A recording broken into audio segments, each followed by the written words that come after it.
Aloha artists, Miss Maggie here. This week we are going to continue on your native animal portraits and take your drawings that you transferred onto watercolor paper and Sharpie and paint them this week.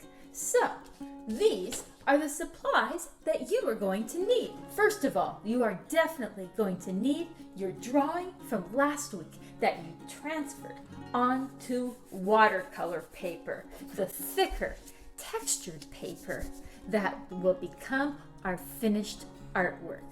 You will also need a drawing paper, a small one, or some other scrap paper, but we will be using it to paint on a little bit just for practice. And you are going to need the photo of your native animal. It can be digital instead of printed, that's fine, but you need that, and you also need a photo of your animal's habitat, something that you can look at for colors. Again, it doesn't have to be printed. It can be in the document or one of the resources where you found your animal. Find a picture where you can really notice the habitat, the background for your artwork. And then what else do we need? Well, you might be doing a little bit more drawing, so pencil and eraser. You will be sharpening. Find a Sharpie that has a nice point on it, even a finer tipped one than this if you have it, but this will work great. And we're going to paint. So you will need your watercolors. You will need a paintbrush. You will need water, and you will need a paper towel. So what do we need? Your drawing from last week transferred onto watercolor paper, photo of your animal, photo of your habitat for the background, pencil, eraser, Sharpie, and supplies for painting, watercolors, brush, water, and napkin. Go get those supplies and meet me right back here. So I have my drawings transferred onto watercolor paper, my two different examples. I hope you have your one ready to go. But before we Sharpie, transferring the drawing onto watercolor paper can be a little tricky. So let's look one more time and compare it to the drawing from last week if you have it, and your photo. I already looked pretty closely at my Elide-Ke'o, so I'm going to look at my Hawaiian damselfly and see if there's any details I caught on here or that exist in here that I didn't express well enough on my final watercolor paper.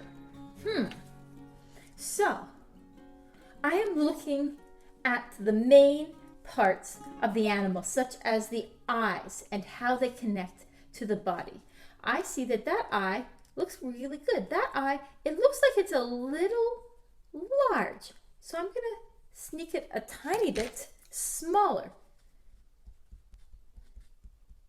So I noticed that, and there's something up with that leg there. In the photo, I see that it starts by the body and goes right next to the eye, and then I think it goes down below, but I can't see it. So I am going to see where I can make things look more like my picture.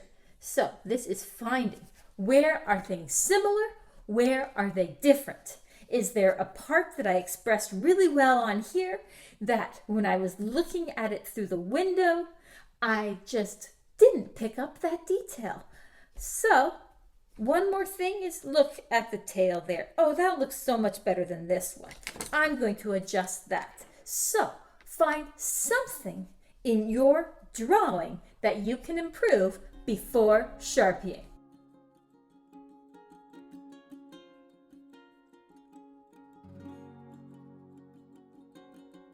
There we go.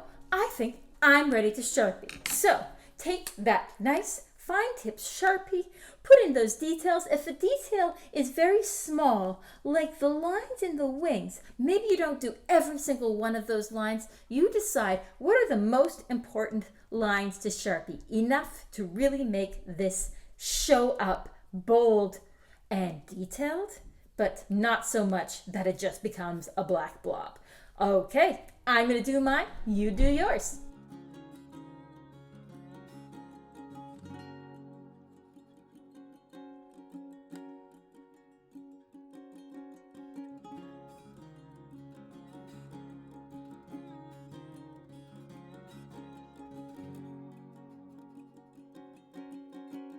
So artists, now that you have your sharpening and erasing done, we are going to paint. Now, whenever we paint, we need to stop and think. We need to stop and think about where we're going to paint, what color, and what stroke. And so today, we are going to split our painting into two sections. And so we are going to split the painting for this project into two parts. This week, we are going to paint the background, the habitat that your native animal lives in. And then next week, once the background is all dry, we are going to paint your amazing native animal so that it is bold and fantastic in front of its soft and beautiful background. How do we do that? Well, you're going to want that photo of your habitat to look at.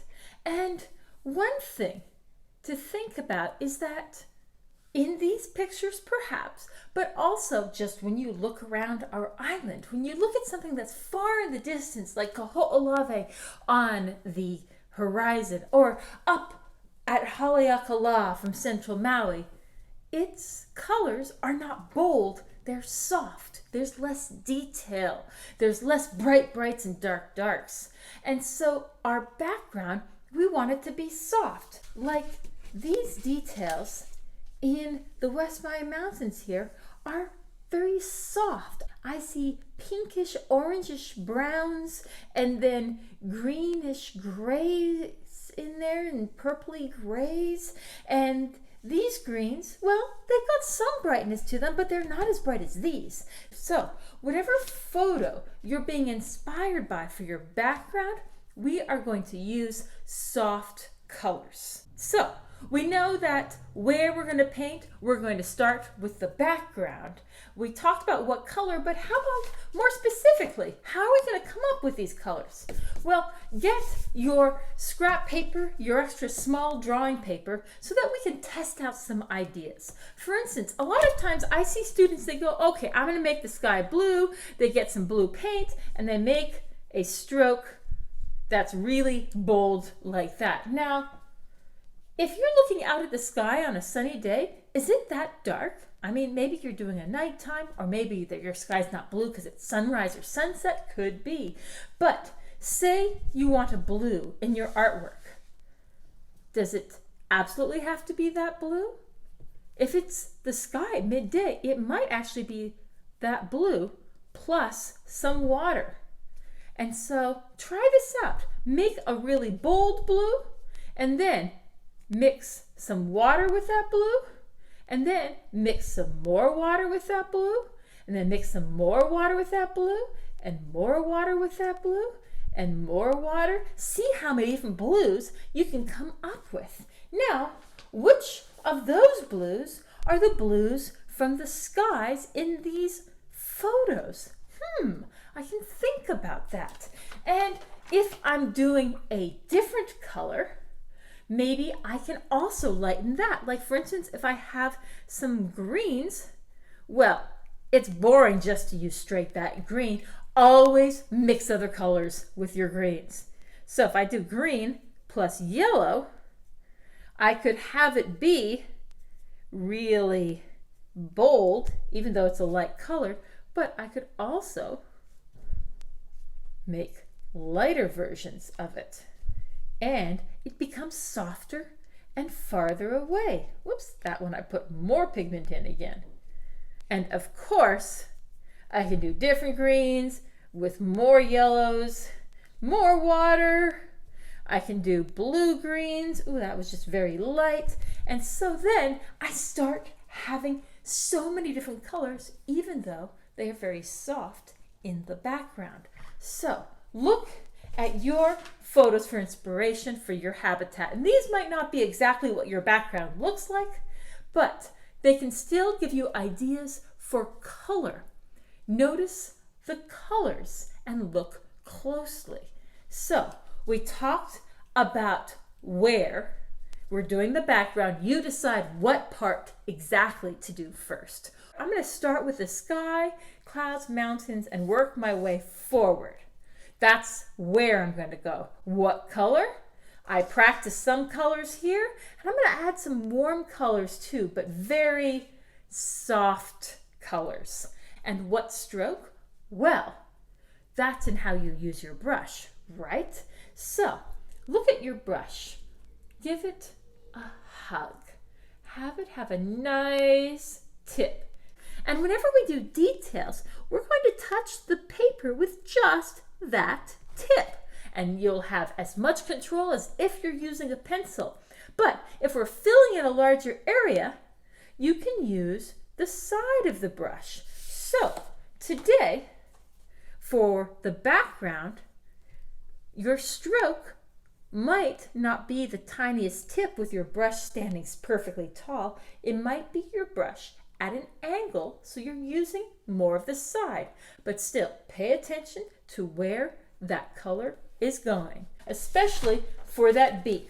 Because how do you have something be white with watercolor? You leave the paper white, so we've got to be careful. So I have some blue mixed with water. I can test the color on that paper, and I'm going to fill that in. Ooh, I like that. I'm going to add even more water to it. Let it be lighter. Lighter and lighter. And how about those clouds? I'm going to be inspired by those other clouds a little bit and put some purple in them. So again, that purple is going to be very light. I'm going to take a little red, a little blue, and it's already got a lot of water mixed in, and put some of that in the shadow of the clouds. I like that. And some of that also in the shadow of the mountain. I think it's the parts that are far over there that have the most shadow. And I'm going to be careful around my bird's head.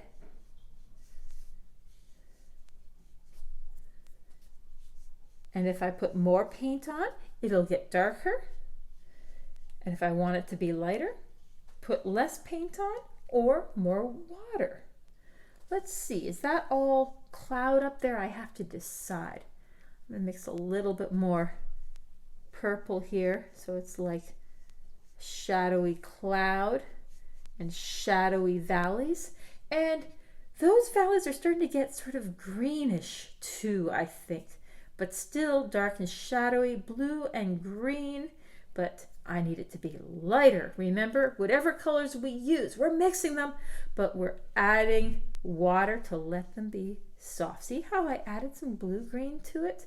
But it wasn't that blue-green. It was that blue-green. Oh, that's got a lot of water in it. If it goes on too solid, then spread it around to somewhere else, because it's actually just got a lot of water in it. So spread it around. If you still can't do that, just pick it up with your napkin. There we go. Now, how about the mountain over there? Ooh, I see sort of an orangey pink there. So if I do red and I add water to it, I'm going to get kind of a pink. Yeah, let's see, a little more water in there. But I want it to be a little bit more orangey, so I'm going to add a little orange to that and see what that looks like. Ooh, I like that. I want a little more yellow in there though. And water. Yeah, like that. I think that'll mix in well. I'll put some yellow over there. See how I'm mixing those colors? They're coming together, but they're in the background. A little bit of purple there. You know what? I'm gonna put some of that peach color ever so lightly, lots of water in it, in the clouds. Oops, too much water. But see, I spread that out, leaving a little bit of white in the clouds. And it's kind of like those clouds that are just before sunset. Yes. Okay, How about my plants? So remember, use lots of types of green. Mix them with water, but look at your picture and decide if you have greens in your artwork. Well, what types of greens are they? And how many different greens do you see? Are there yellow greens? Are there blue greens? Don't just use that one green. Greens are amazing when you show variety. Okay, and those areas are getting a little dark, so I'm going to pick up some of those colors and put them elsewhere. Ooh, I'm using a little bit of the tip of my brush. I like that. Little bit of detail there. And because these are wetlands, I see some dry, like grasses. They're not really dry. They're just got a little bit more of that orangey yellow in them. So I'm going to put some of that in there. Okay, some of that yellow orange in there. A little bit more of it. Make sure it's got water in it. And here, yeah, I like that. Now, if you have water in your artwork, look at that water. Is it really blue in your picture? Because water is really a mirror. And a lot of times it reflects the sky, but not always, or not just the sky. Like, look here. Do you see the clouds reflecting? Do you see the color of the mountains? Do you see the grass reflecting? This one here is more reflecting the sky. See what colors should go in any water in your picture besides just blue. And even if it is blue, notice what other values of blue are there. Dark and light and all different sorts of things. So, especially those light ones, because remember, we want this to be soft and subtle behind our main detail. And oh, that beak has to stay white. So I need to be extra careful going around the beak. And I'm putting some blue in there, but I think I'll drop some other colors in there too.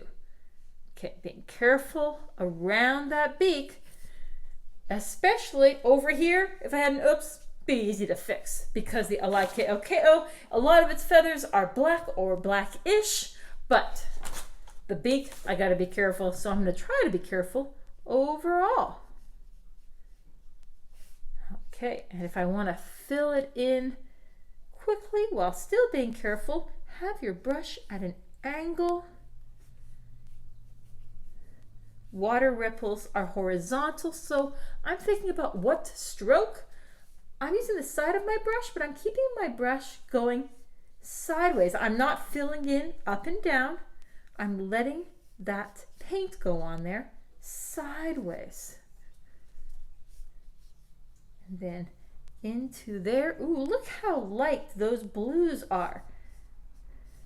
Because I have mostly water, but still only a little bit of water even. It's almost dry, but we need a little bit of other stuff happening too. A little bit of blue-green. Actually, I think I want yellow-green in here. Yeah, because that's more like what my plants are. So I'll put some of that in there.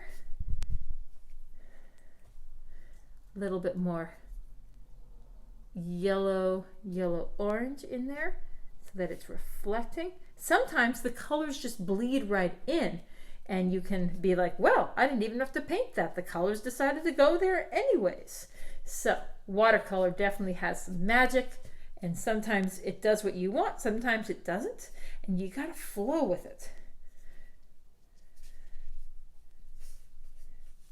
Okay, I like having some of those colors there.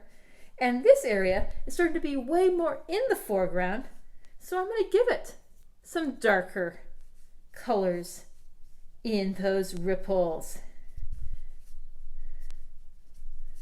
Okay, there we go. I have my background done, but I bet you are still working on yours a little bit.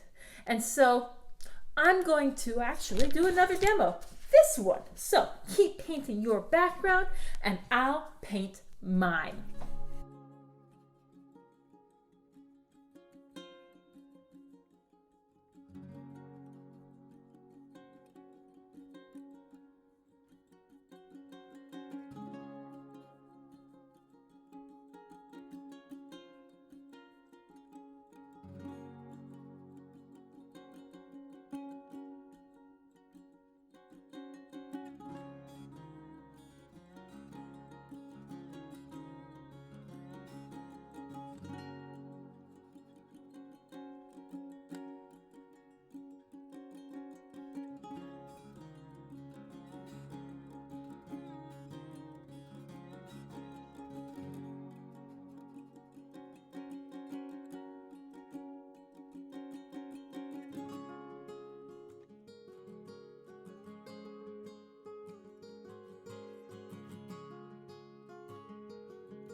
Okay, here are my 2 examples of backgrounds.